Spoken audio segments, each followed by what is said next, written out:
तो नमस्कार दोस्तों, आशा करता हूँ आप सब अच्छे होंगे। तो दोस्तों, एक प्रश्न मेरे चैनल पर कई बार पूछा गया कि मैंने अपने पुराने वीडियो में बताया था कि फिटमेंट फैक्टर, जो कि जब आपका नया पे कमीशन लागू होता है दोस्तों, तो पे फिटमेंट फैक्टर के अकॉर्डिंग ही आपकी सैलरी चेंज होती है। तो साथ ही का प्रश्न था कि फिटमेंट फैक्टर क्या होता है।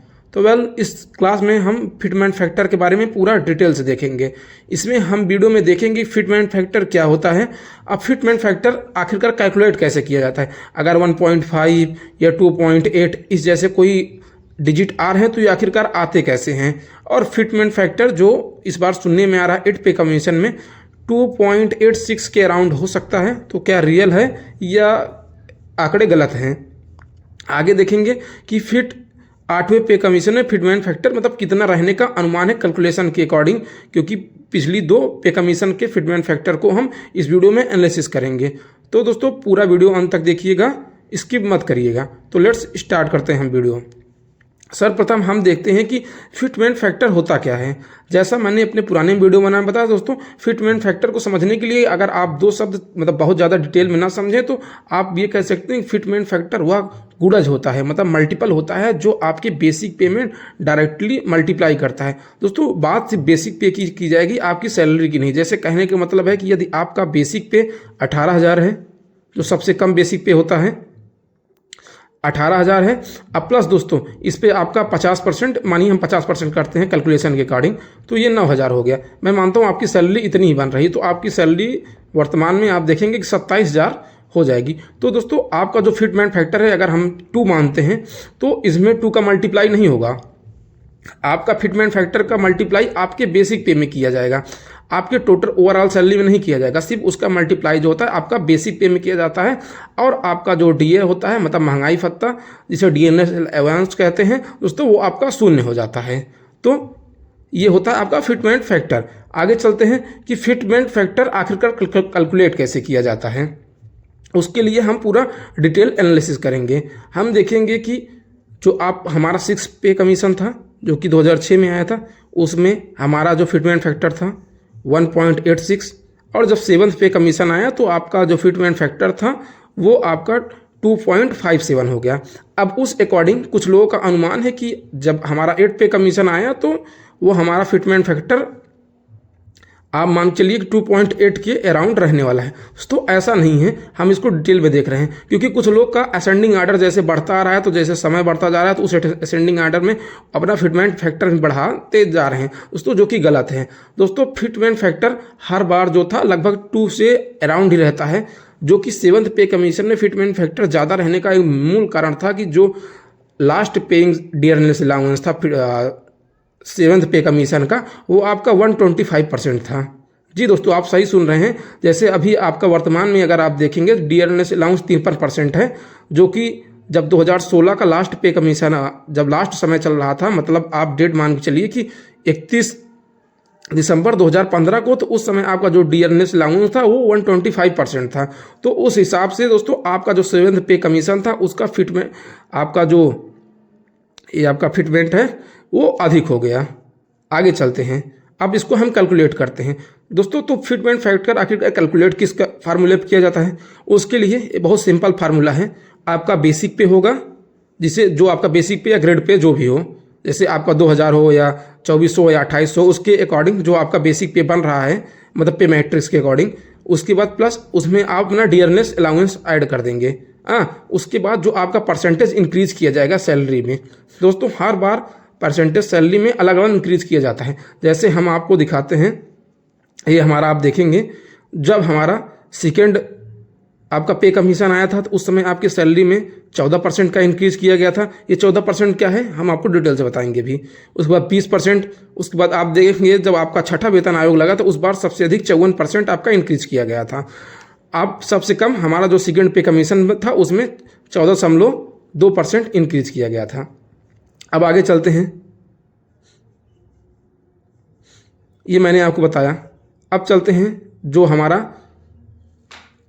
7th पे कमीशन का उसको कैलकुलेट करते हैं। हमारा दोस्तों जब 7th पे कमीशन का था लास्ट डियरनेस अलाउंस, ये हमारा 125% था। उसके बाद दोस्तों हम इसको कैलकुलेट कैसे करते हैं, आगे चलते हैं। ये हमारा जो बेसिक पे होगा उसको हम 1 कैलकुलेट करेंगे, क्योंकि जो हमारा बेसिक है उसको 1 कैलकुलेट करेंगे। और ये जो आपका जैसे 125% है तो इसको हम ऐड करेंगे 1.25 कह देंगे।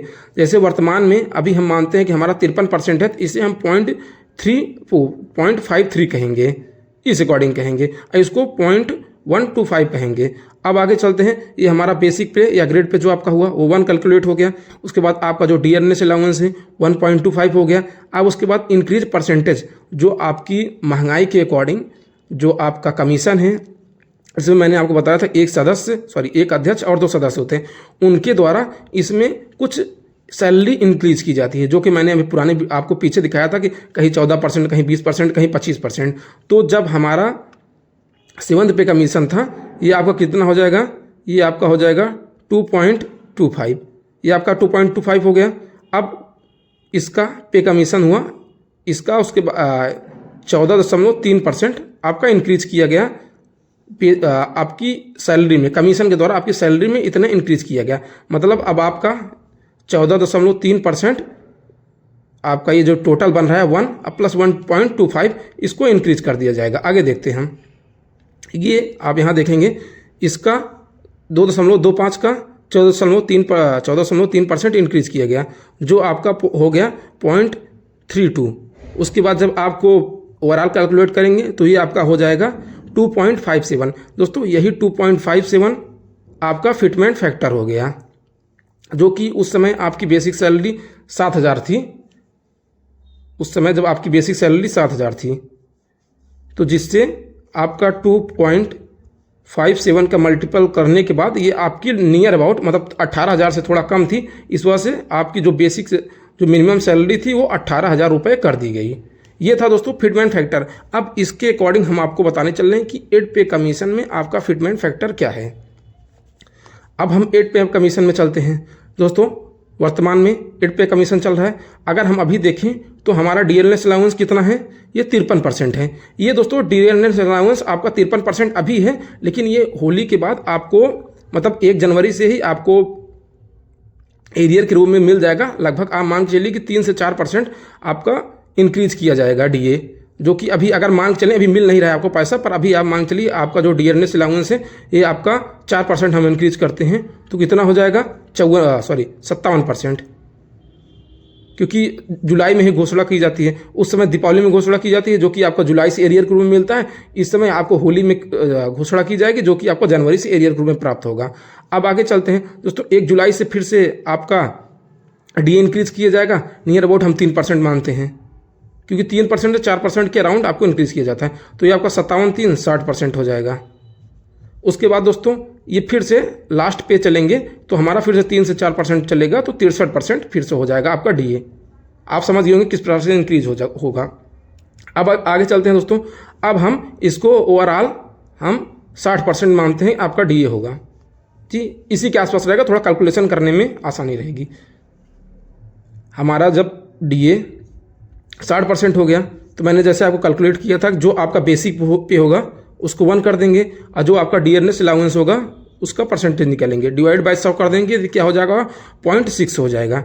अब इसका हम एक एवरेज चलते हैं। यदि मैंने जैसे आपको बताया था, ये आपका अभी तक का इंक्रीज किया गया, सैलरी में इंक्रीज किया गया गवर्नमेंट के द्वारा।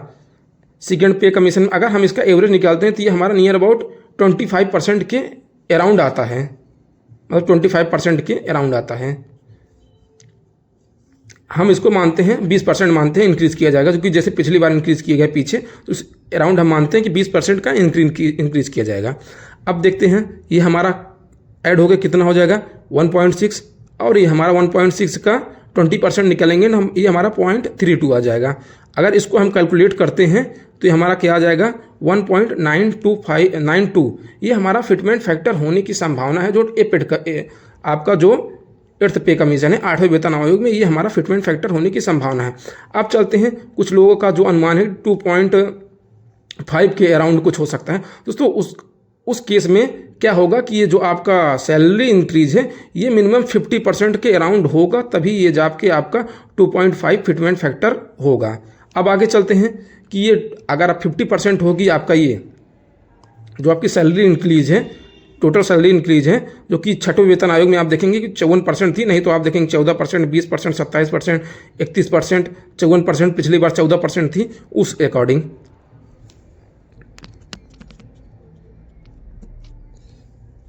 तो यदि हमारा ये 50% हुआ तो उस अकॉर्डिंग ये हमारा 1.6 का अगर हम 50% निकलेंगे तो ये हमारा 0.8 हो जाएगा, और हम इसको पूरा ऐड कर देंगे तो ये 2.4 हो जाएगा।